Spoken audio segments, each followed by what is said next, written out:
Hey folks, welcome to another D&D Player Journal. This one covering the session from last night, which was June 18th, 2019.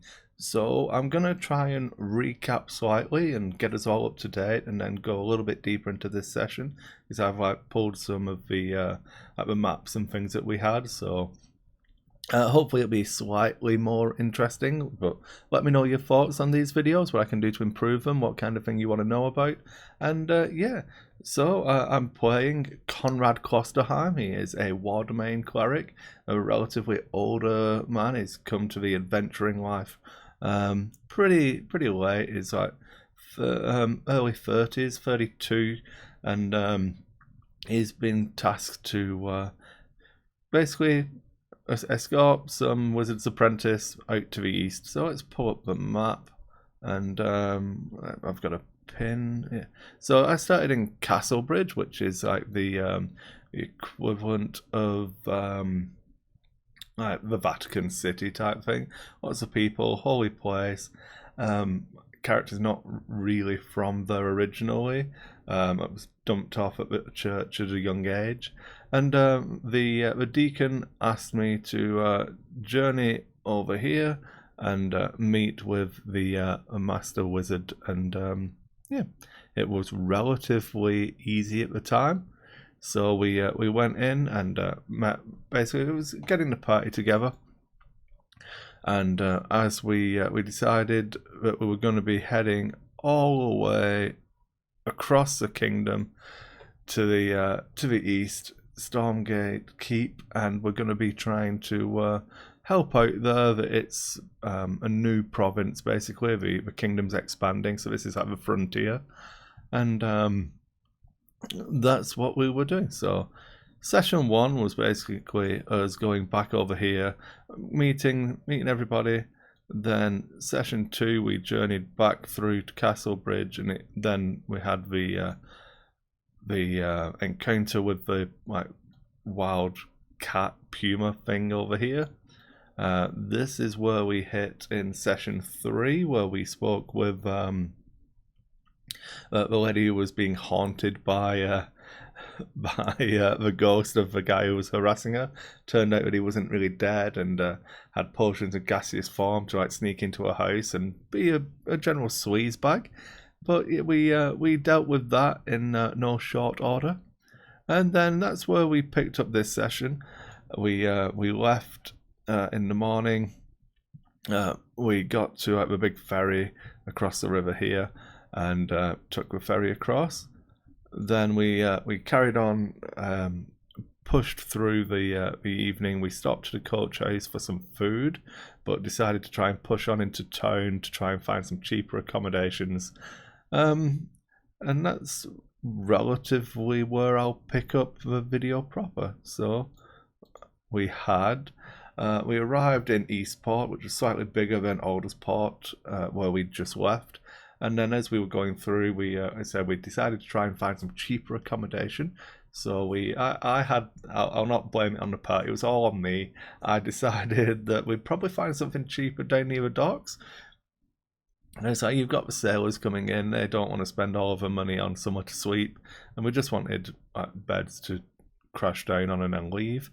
And making our way through, it was quite a bustling area of the town, lots of people. And then our half-elf sorcerer, half-elf wizard's apprentice, she got harassed by some sailors, wanted to take her for a good time, which she wasn't too interested in, and that ended up in an encounter. We didn't put the map out, we kind of role played it, theatre of the mind type thing, and it was probably better that way.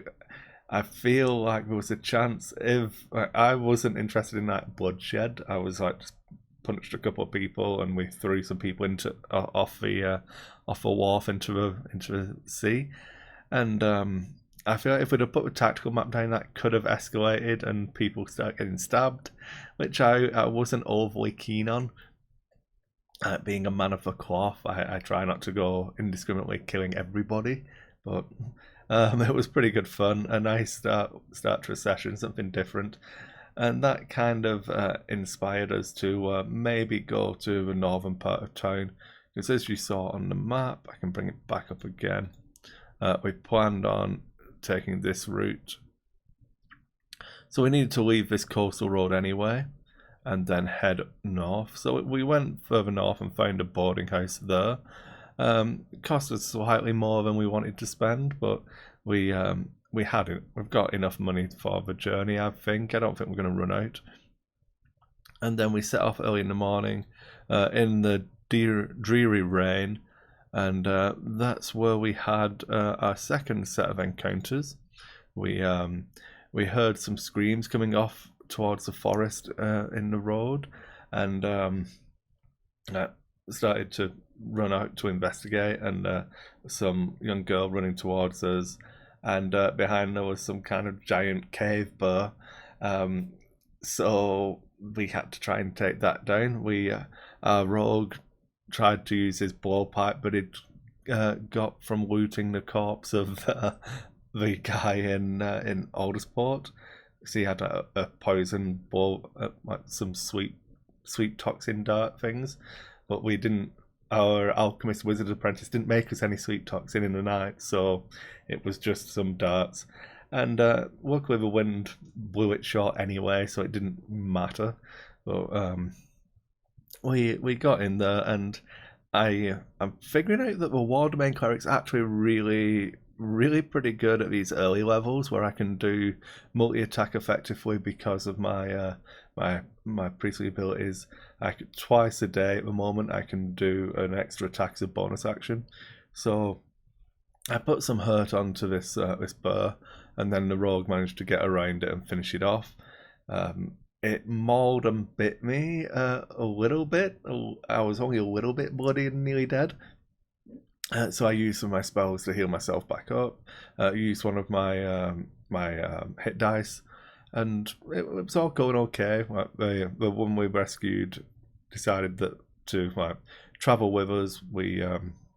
She said there was a coaching in a couple of hours further up the road, so we all went on, and then we got to coaching in, and where I was like, oh, I can rest now, reset all my abilities.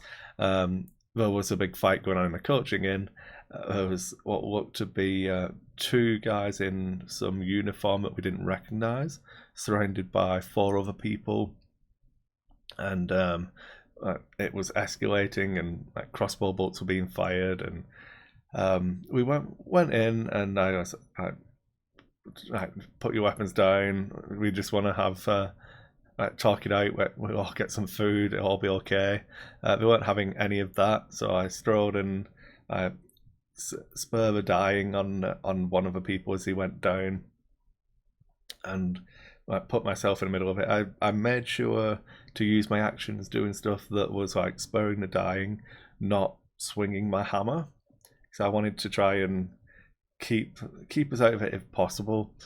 But our ever trigger happy elf rogue went in and stabbed people, which was probably the best call, to be honest. I don't think we were talking our way out of this, and I wasn't too worried because I'd cast Shield of Faith on myself, so I had armor 20 anyway.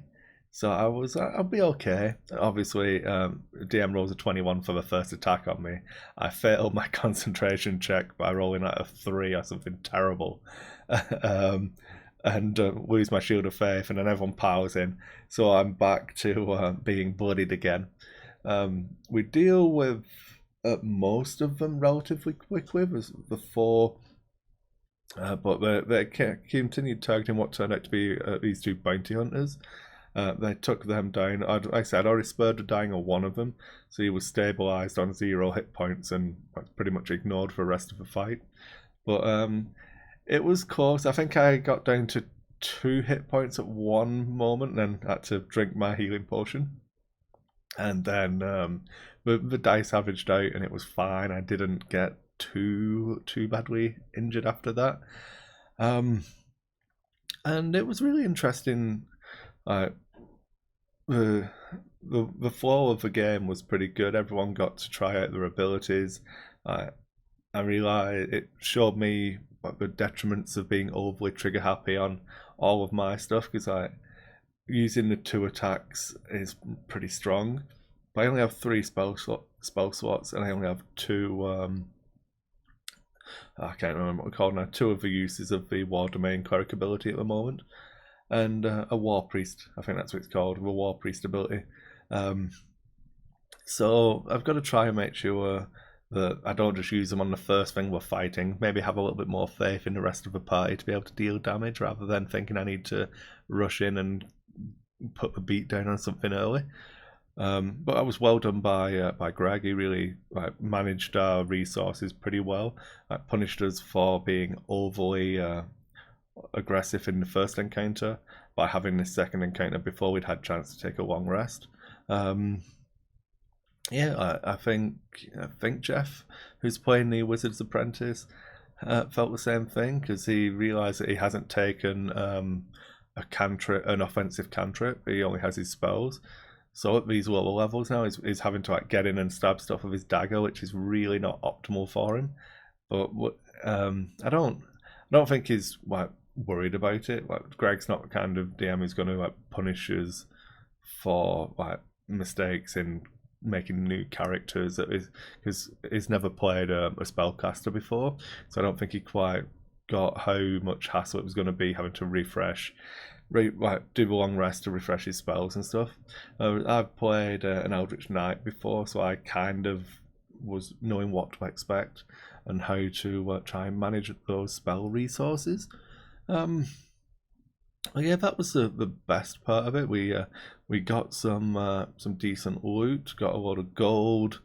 So my character's feeling awfully wealthy at the moment. I think I've got 70 odd gold, which is more than I'd seen in my life. Even working for the church, I'd managed to get a meager existence before this, but turns out going around beating stuff up and taking its gold is a good way to get rich. Who knew?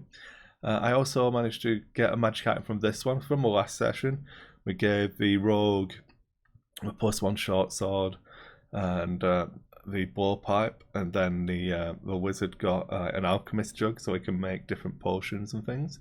So I got a ring of +1, so yeah, +1 ring. So my armor's 19 now if I'm using my shield. If I can get my plate armor, I can start using my Warhammer two-handed, which I really want to do. So I need to keep saving up all of this gold so I can get some plate armor, because I really want to use my Warhammer two-handed, because that's what's on the model, and I really want to. But we'll see. It's good. Then what are our plans? As I say, we are going to be journeying on up to the capital of this province, which was Castle Brenham, I think it is. And then we're going to head across, and we've contracted Justin, our 4th player.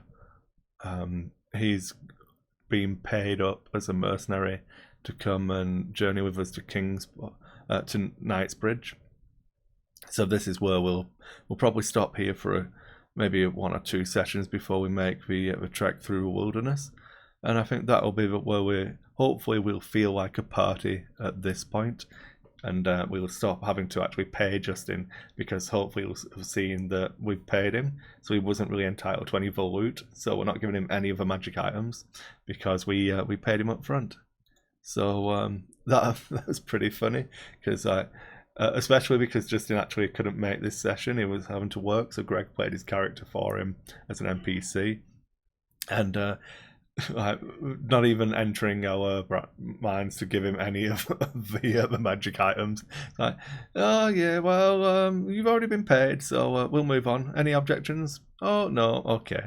So that's been fun and interesting. Sorry, Justin, should have turned up if you wanted the loot. But hopefully his character will come around and decide he can make more by letting us kill things for him and then getting his cut. Yeah, that's it. That's the player journal. It's a little bit longer than I intended these videos to be. Normally I'm trying to keep them under 10 minutes, but I wanted to try and get a recap and show the map, and the next time we'll go into a little bit more of the political standings on the map, because Greg's got a nice colour-coded all the different principalities or however you want to term them. But we'll do that on the next one. And yeah, thanks for watching everyone. Hope you enjoy these videos, and I'll see you on the next one.